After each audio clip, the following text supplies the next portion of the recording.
Friends, thank you for being here today. We stand at a peculiar moment in our nation's history, a moment that requires us to look past the scrolling headlines and the noise of the daily news cycle to understand the tectonic shifts occurring beneath our feet. For the first time in his presidency, Donald Trump is not primarily fighting Democrats. He is engaged in a profound and escalating conflict with his own party. I am not referring to the whispers in the hallways of the Capitol or the anonymous quotes given to reporters by frustrated aides. I am talking about something far more significant.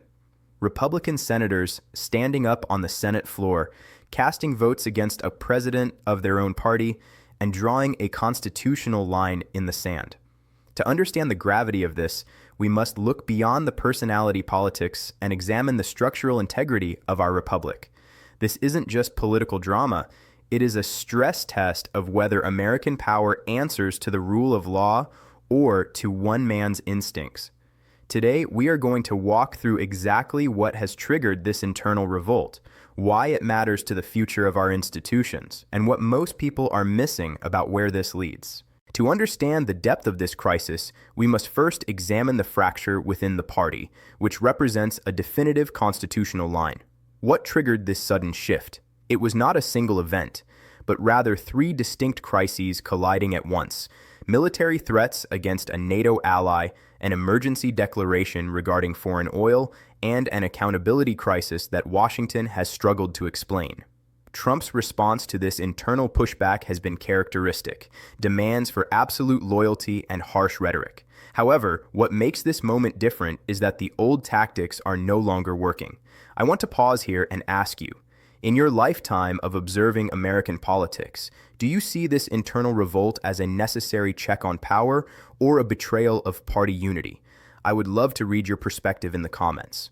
To understand the magnitude of this, we must start with the facts, clean and simple. Recently, Republican senators joined with Democrats to advance a war powers resolution.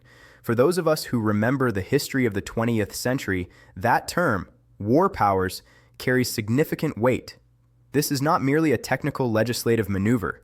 It is a tool designed specifically to limit the president's ability to use military force without Congress approving it first. This vote was not symbolic. It was not close. It was a direct message from the legislative branch to the executive. You do not get to start wars alone. The catalyst for this vote was the president's open, public, and repeated suggestions of military action regarding Greenland. Many in the media treated this as a joke or a bizarre negotiation theater, but lawmakers, particularly those on the Foreign Relations and Armed Services committees, saw it differently. They saw it as a real option being considered by the commander-in-chief. This is where the context matters immensely. Greenland is not some unclaimed territory sitting in the Arctic waiting for a flag to be planted. Greenland belongs to Denmark. Denmark is a founding member of NATO.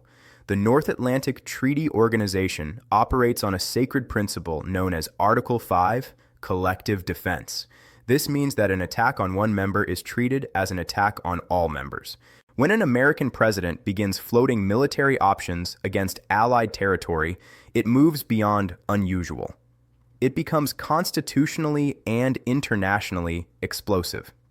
Senator Susan Collins, a measured voice in the Senate, was reportedly on the receiving end of the president's ire after voting for this resolution. The message was unmistakable: loyalty or consequences. Yet she and other Republicans did not back down. This leads us to examine the three pillars of this revolt to understand why Republicans are suddenly willing to break with the head of their party. To understand this, we have to look at the three pillars supporting this revolt: the sanctity of alliances, the danger of emergency powers, and the necessity of accountability. Let's look deeper at the first pillar, the War Powers Act. This isn't some obscure procedural rule dredged up to annoy the White House. The War Powers Act was passed in 1973. Many of you will remember the climate of that era. It was born out of the agonizing lessons of Vietnam, a conflict where lawmakers watched an entire generation sent to war based on executive decisions that largely bypassed democratic debate. Congress said, never again.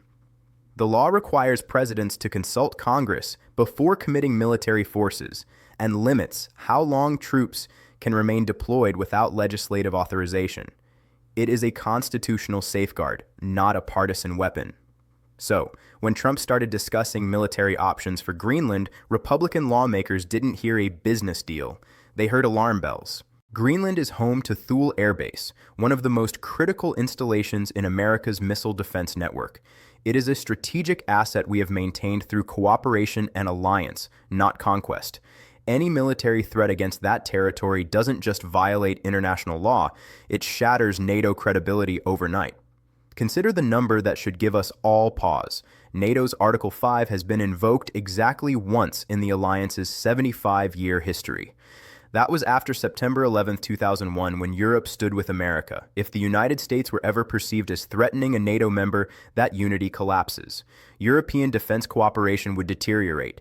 Intelligence sharing, which depends entirely on trust, would be jeopardized, and the beneficiaries of such a collapse would not be the American people, but our strategic adversaries, Russia, China, and Iran. They would seize that propaganda victory before the ink dried on the headlines. The friction here stems from a clash of worldviews. The president often processes foreign policy through the lens of real estate, territory, leverage, dominance. But that mindset, when applied to military power and delicate alliances, terrifies the foreign policy establishment within his own party. Once a president frames force as an option, the machinery of war starts moving. Contingency plans get drafted. Allies start hedging. Congress either reasserts itself or becomes irrelevant. For those of you who lived through the Cold War and remember the founding purpose of NATO, does this rhetoric concerning our allies worry you? Or do you see it as long overdue toughness? Let me know your thoughts below. While the war powers fight dominated the headlines, we must also confront the emergency power trap.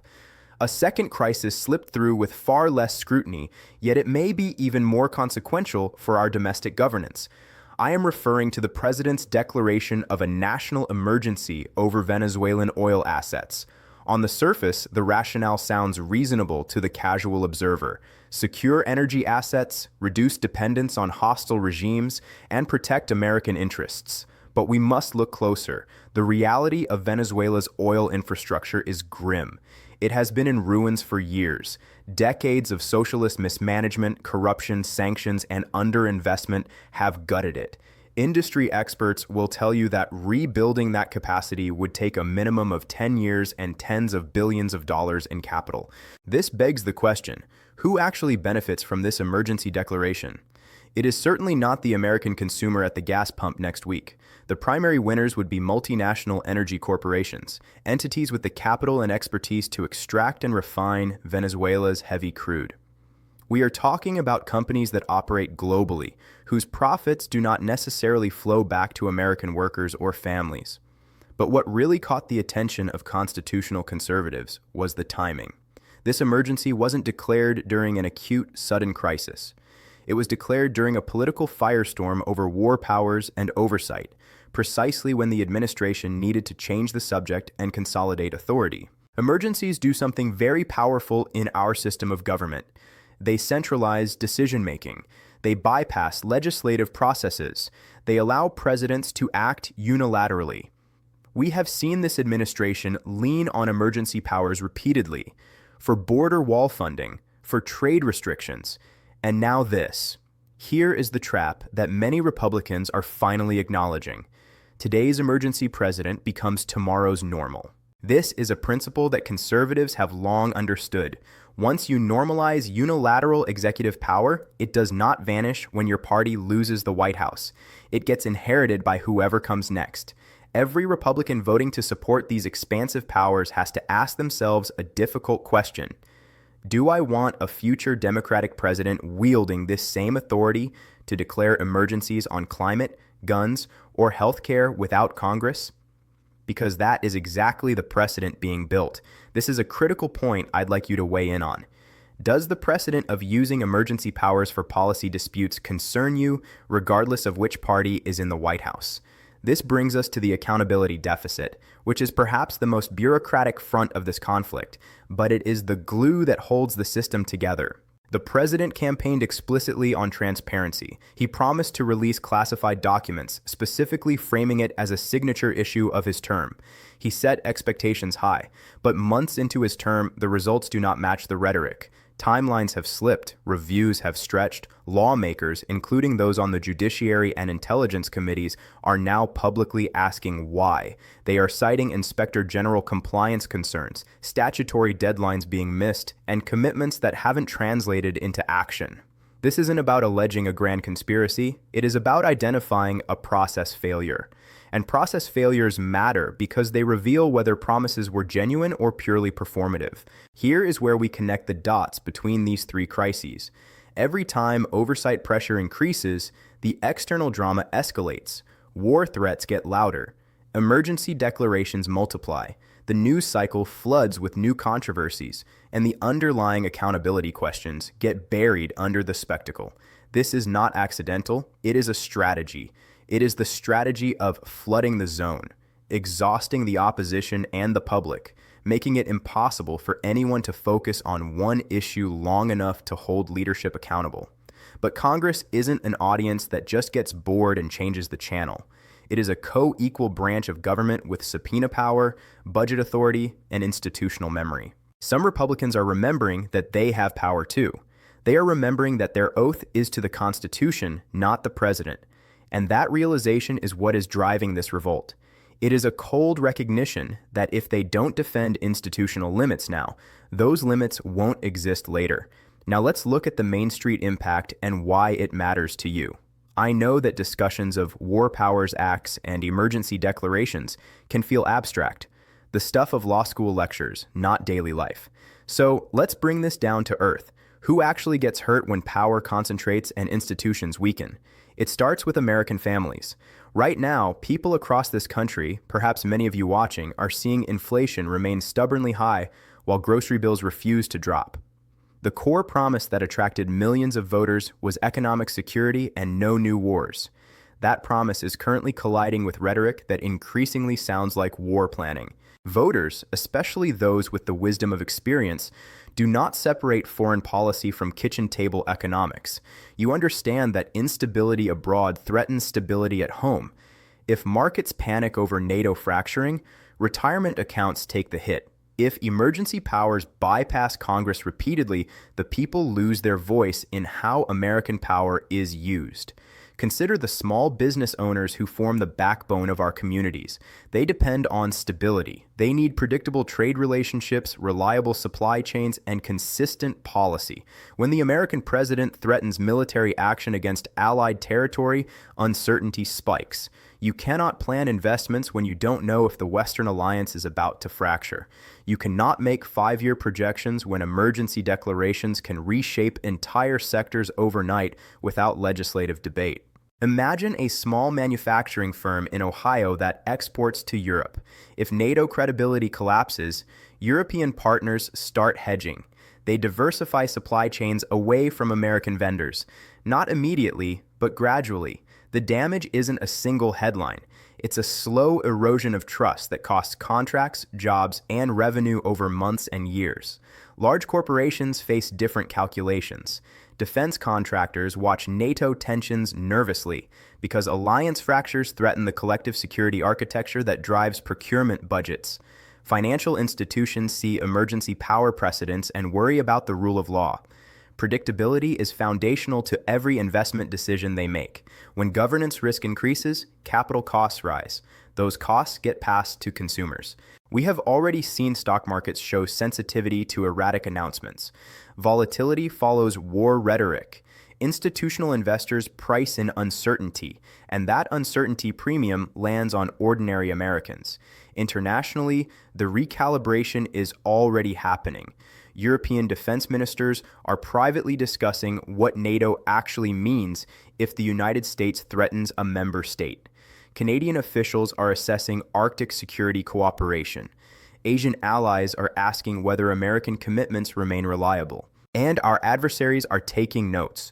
Russia has already amplified the Greenland comments in state media, framing them as proof of American imperialism and NATO hypocrisy. China is watching for opportunities to expand influence in Europe if American alliances weaken. I'm curious to hear from you directly.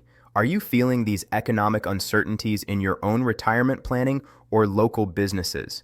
Please share your experiences below. It helps ground this conversation in reality. However, to fully grasp the magnitude of this moment, we must look beyond the immediate geopolitical map and turn our gaze to the history books. For those of us who have watched the arc of American history over the last several decades, there is a haunting familiarity to the rhythm of these events, an echo of a past that many hoped we had left behind. We are witnessing a friction that recalls the constitutional stress tests of the 1970s. I am not making a direct comparison to the specific crimes of Watergate, but rather to the dynamics of political power that defined that era. History teaches us that the ultimate check on a president is rarely the opposition party. The opposition is expected to oppose. The ultimate check is always the president's own party, deciding that the cost of loyalty has exceeded the value of leadership. We must remember the lesson of August 1974. It was not Democratic protesters who finally convinced Richard Nixon to resign. It was Barry Goldwater, the patriarch of modern conservatism, walking into the Oval Office and delivering the hard truth that the president had lost the support of the Senate. That was an act of institutional preservation. Goldwater and his colleagues realized that if they continued to defend the indefensible, the Republican Party itself, its credibility, its future, its very soul, would be destroyed along with the presidency.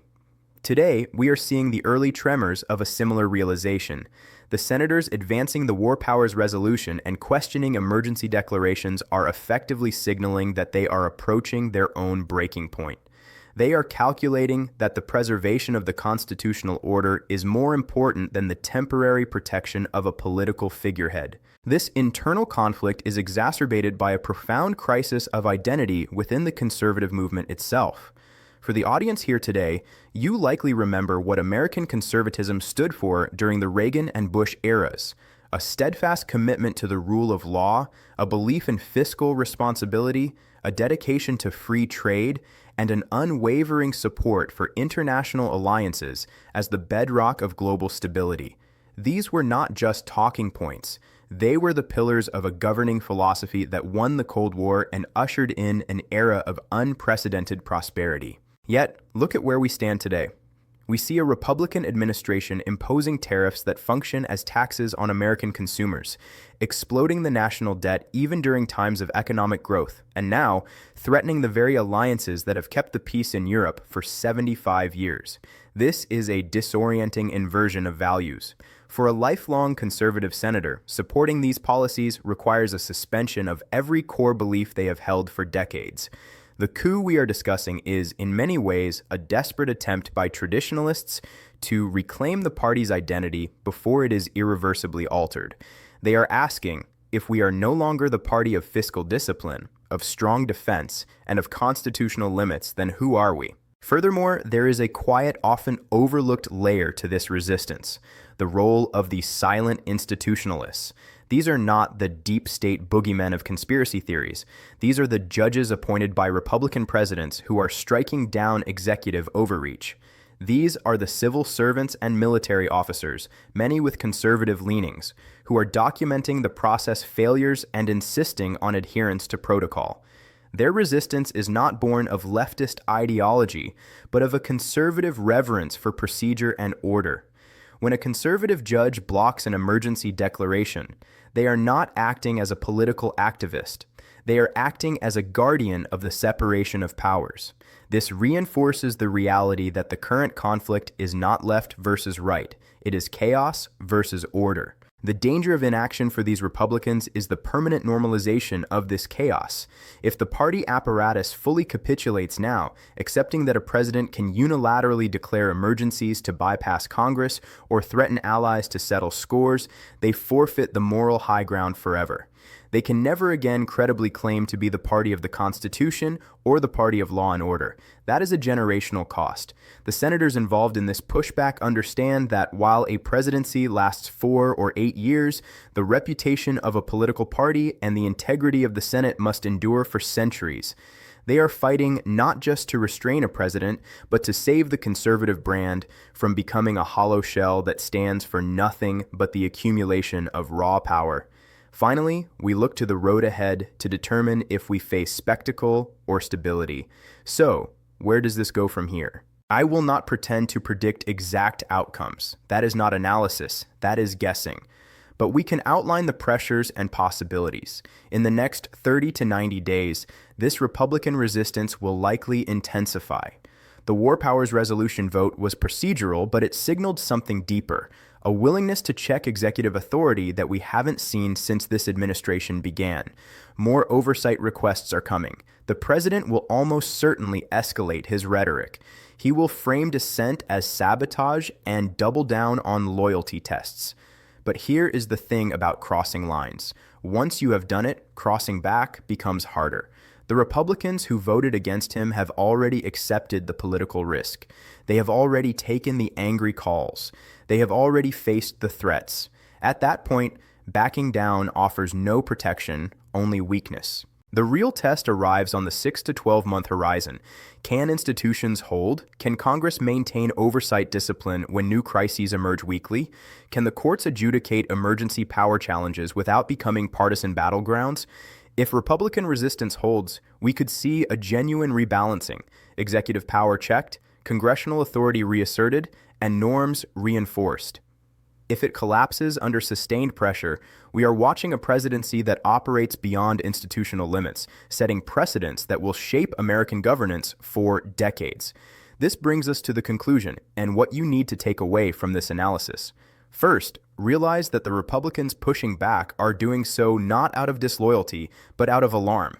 They are being forced to choose between party conformity and institutional survival. Second, understand that the fight over Greenland and NATO is not symbolic. It is a constitutional crisis over whether presidents can threaten allies without consequence and whether Congress will defend its authority to declare war. Third, remember that process matters. When disclosures stall, when oversight fails, and when emergencies become routine, democracy doesn't usually collapse in one dramatic moment like a movie scene.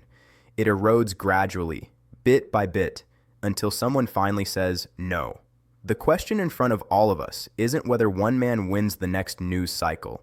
It is whether the rules that govern power remain stronger than the people who hold it. Democracy does not protect itself. It relies on people, lawmakers, judges, voters, citizens, willing to defend it when it is inconvenient, uncomfortable, and politically risky. That defense is happening right now. Whether it succeeds depends on whether enough people are paying attention to the substance rather than the spectacle. So, I leave you with this final question. When the dust settles, do you think the Republican institutionalists will hold the line, or will they ultimately fold under pressure? Drop your prediction in the comments. I read them to understand what you are seeing on the ground. If this analysis helped clarify the noise for you, please consider subscribing for more deep dives into these structural issues. Thank you for watching.